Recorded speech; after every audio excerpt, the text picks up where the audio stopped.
I want to give you probably the biggest secret to working with maces and clubs, and some of the kettlebell routines, to be honest with you, that is probably the most overlooked aspect of functional training with this kind of apparatus.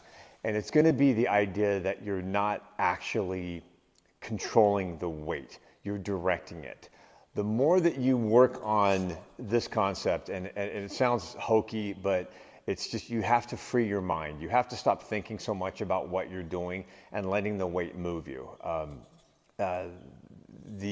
Bruce Lee had mentioned that had always said that be like water, just flow with and around. So when we're working with a mace, the harder you hold on to it, the harder you try to struggle with it, just the harder it is. And it really is that simple.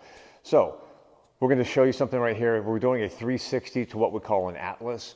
A 360 is just a traditional 360. We're letting the weight swing around. We're getting our hands all the way to the back of our shirt collar. And then we're turning, and then we're stepping into an Atlas position. We're going to transition that to the other direction. And the same thing, driving our hand behind our head. Now the key to this is, if it becomes a flow, if you just move with the weight's going to tell you where to go. So we're going to look at a 360, reaching up, stepping through, driving through to the Atlas. As the weight comes down, it just follows all the way around. I go to the other side. I'm letting the bell drop down. It goes into my 360, and then I turn again. And the more I do this and the more I stop thinking about what I'm actually doing, the weight is actually going to move my body, and I'm going to get the full benefits of this with the stretch.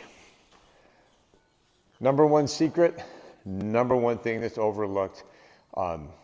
Encourage you to give it a shot. As always, be safe, be strong.